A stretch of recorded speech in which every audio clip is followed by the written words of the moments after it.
Muy buenos días, mis niños, ¿cómo están? El día de hoy vamos a iniciar nuestras clases. Estamos listos y preparados, ¿verdad?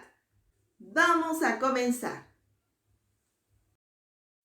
Mis niños, vamos a empezar un repaso acerca de nuestras culturas. Ya hemos culminado con todas las clases. Ahora aquí te voy a presentar algunas preguntas y respuestas que las vamos a realizar en el transcurso de la hora que nos toque, ¿correcto? Muy bien, hemos hablado de cada una de estas culturas, así que estamos haciendo nuestro repaso correspondiente para el examen.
en la cultura chavín. En el periodo formativo, en los Andes se inició en el año 1500 a.C., con el desarrollo de la cerámica. Fue una época de dominio de la agricultura. Aquí se construyeron grandes templos e inicio del empleo de los metales. En este periodo destacaron tanto Chavín como Paracas.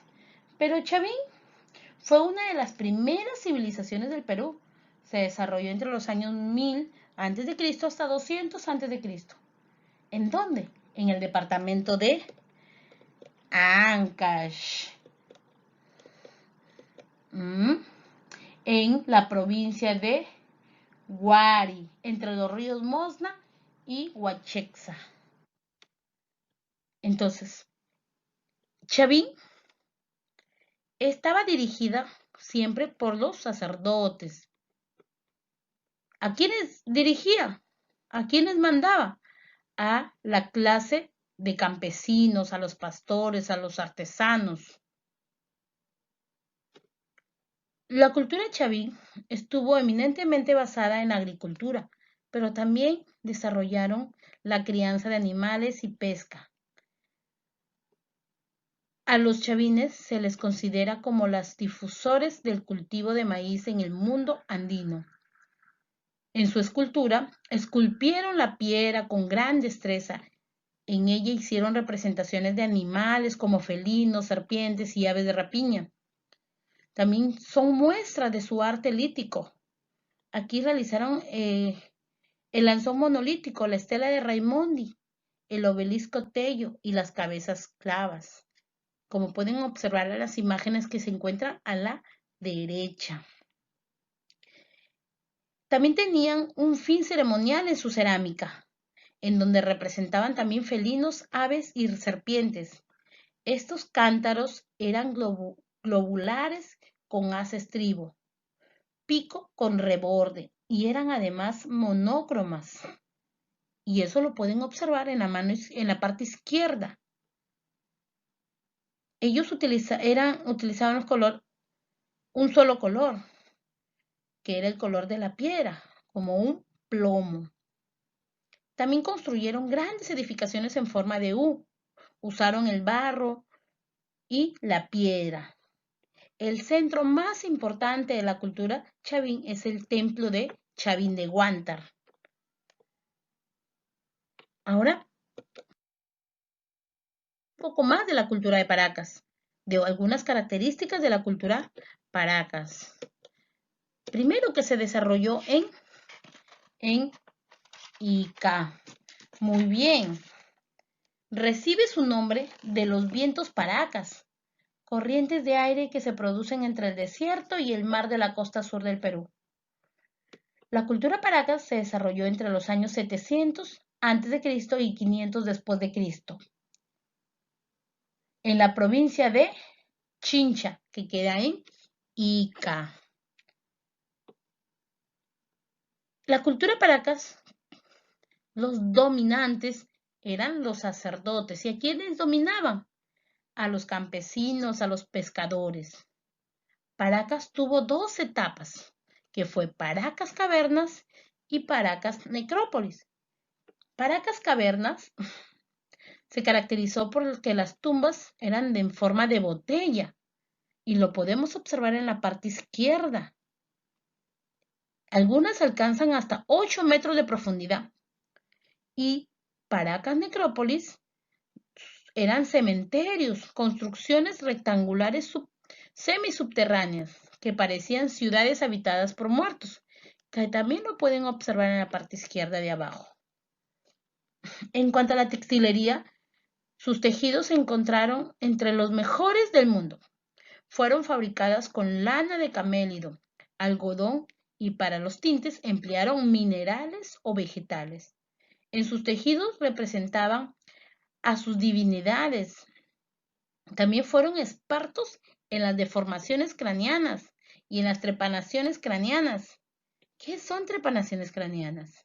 Pues las trepanaciones craneanas consistían en perforar el cráneo para extraer un pedazo de hueso dañado. Y lo pueden observar en la parte de en medio de los 4 textos, donde hay personas realizando un tipo de operación a otra persona. Y en la parte derecha podemos observar el cráneo con un orificio, donde está el cráneo trepaneado. Y también fueron expertos en técnicas de momificación. Es decir, como podemos observar en la parte de abajo, a sus muertos los colocaban como sentados y luego los envolvían en varios mantos que ellos mismos confeccionaban. En su cerámica era de forma globular, acalabazada, es decir, en forma de calabaza o zapallo, que representaban una base plana y 2 picos. La forma de pintado es mediante la técnica de precocción. Son conocidos, los paracas son conocidos los complejos complejos arqueológicos, por ejemplo, de la Huaca Santa Rosa, también tenemos el complejo Soto y Huaca Alvarado, los cuales guardan los mejores secretos de Paracas. Ahora con la cultura nazca, Nazca se ubicó también en el departamento de Ica. ¿Sabías que los nazcas eran considerados los mejores astrónomos y pintores del Perú? ¿Por qué? Ahora vamos a descubrir por qué. Ellos se basaron fundamentalmente en la agricultura. Son considerados los mejores ingenieros hidráulicos del Perú antiguo. ¿Por qué? Porque construyeron acueductos. Y también eran cazadores de cabezas trofeos. Su capital fue Cahuachi, considerado como el principal centro administrativo y de culto de los Nazca. Fue un estado militarista y guerrero. Sobresalieron en la cerámica, astronomía, ingeniería hidráulica y arquitectura. En astronomía, ¿por qué? Porque eran considerados los mejores astrónomos, porque mediante las líneas de Nazca, situadas en la pampa de San José,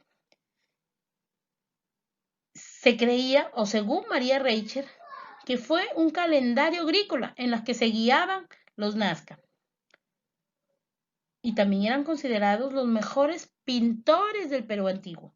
Su cerámica fue la más fina, excelentes dibujantes, que podemos observar en la imagen que se encuentra a la derecha, en la parte de arriba. Y en la religión, su dios supremo era un felino, un pez o un ave. Ellos eran cazadores-recolectores, cazadores de cabezas trofeos. Y las líneas de Nazca eran un lugar numerosos rituales donde realizaban numerosos rituales a sus dioses. En la parte izquierda, las imágenes de la izquierda, pueden observar algunas de estas líneas de Nazca. En cuanto a la cultura mochica se desarrolló en el departamento de La Libertad. En el departamento de La Libertad.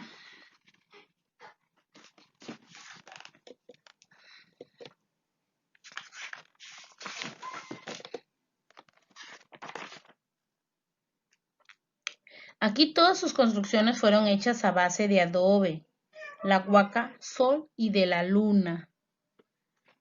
Su base económica fue la agricultura, para la cual construyeron diferentes canales de irrigación. Los mochicas constituyeron una sociedad clasista, es decir, habían varias clases en la cultura mochica.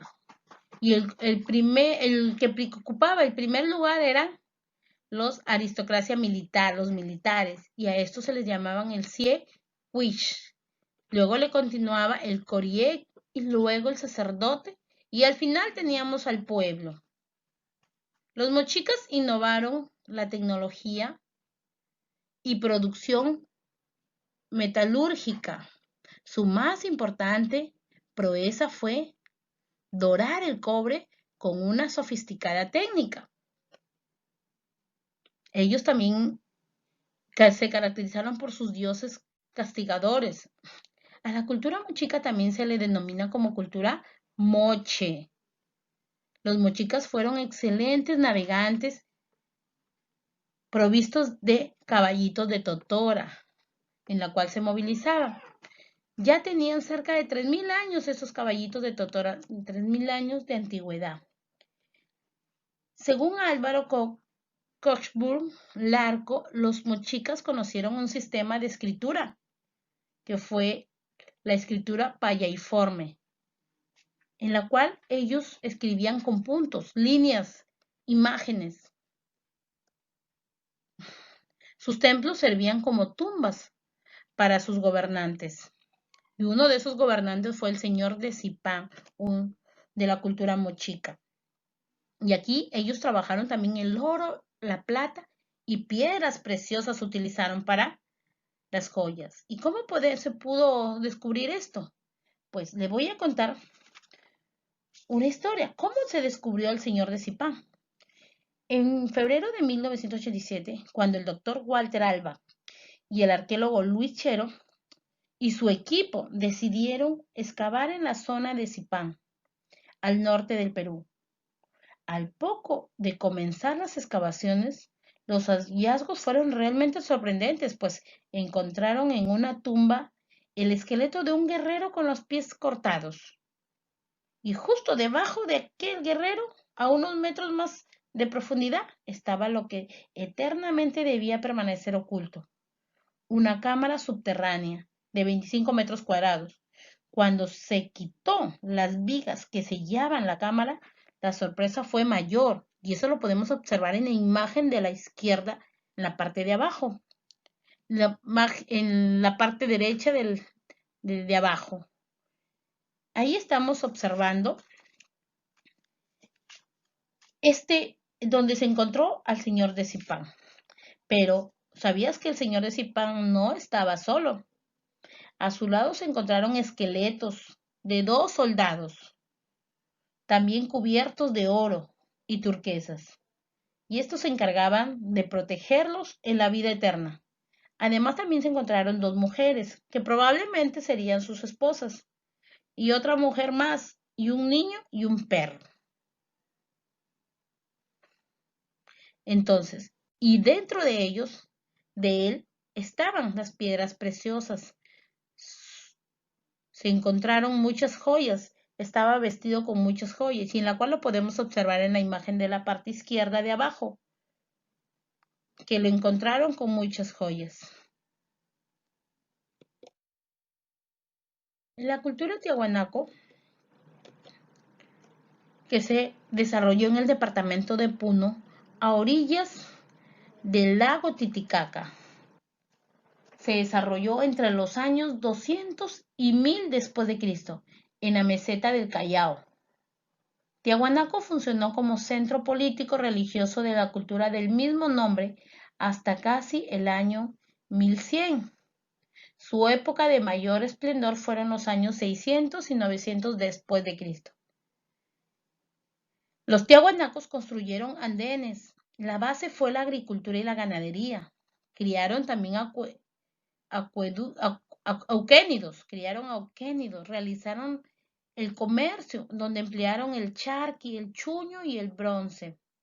Sembraron maíz, yuca, oca, frutos, papa, en la cual ellos los deshidrataban y obtenían el chuño. Era un estado teocrático, es decir, los gobernantes eran los sacerdotes. También se consideraban los creadores del ayu. Era una sociedad de pastores y guerreros. Sobresalían en la arquitectura monumental, en la escultura y en la cerámica. En la cerámica era polícroma, es decir, utilizaban los colores rojo, blanco, anaranjado en su cerámica. El más representativo es el vaso ceremonial, que es el quero, y lo podemos observar en la parte izquierda de arriba. Ese es el vaso ceremonial que se les llama quero. Realizaron representaciones naturales de pumas, auquénidos, cóndores y serpientes. En su arquitectura fue megalítica, es decir, que utilizaron piedras de gran tamaño y monumental. Usaron grapas de cobre para poder unir esos bloques de piedra. Su arquitectura tuvo motivos religiosos. Por ejemplo, el Palacio de Calasasaya, la Portada del Sol, en la cual la podemos observar en la derecha, la parte de arriba. Ahí estamos observando la Portada del Sol. En cuanto a la metalurgia, se descubre el bronce. Se usa también el oro laminado. Ellos rendían culto a un dios que se llamaba, le llamaron Viracocha, al dios Viracocha. Y que ese dios lo podemos, la figura lo podemos observar en la parte izquierda de abajo. Ahí tenemos al dios Viracocha. Y ese dios es el que está también en la Portada del Sol. Ahora, la cultura chimú. La cultura chimú se desarrolló en el departamento de La Libertad. Esta cultura fue descubierta por Federico Max Uhle en el año 1902. La textilería, el hilado, consistía en la práctica manual y elemental de unir un conjunto de hilos. Es decir, utilizaban el hilado, unían varios hilos para poder tener un hilo mucho más largo, mucho más extenso. En esta labor inicial de la textilería se utilizaron diversos instrumentos, como el uso. El uso es un instrumento manual confeccionado por una varita pequeña. También los chimú construyeron embarcaciones, como fueron los caballos de Totora.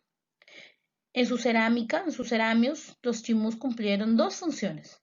Realizaban sus cerámicas como recipientes para el uso diario o doméstico, y también realizaban cerámicas de uso ceremonial para ofrendas de los entierros. En los artesanos chimú trabajaron los metales en talleres divididos especializados de los metales.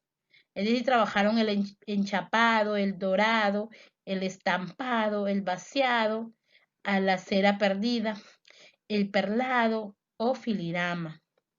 Como pueden observar aquí, en su metalurgia, no solamente utilizaron el oro, también utilizaron otras piedras, en la cual lo podemos observar tanto en el cuchillo que está a la derecha de arriba y el tumi, el famoso tumi, que lo observamos en la parte derecha de abajo.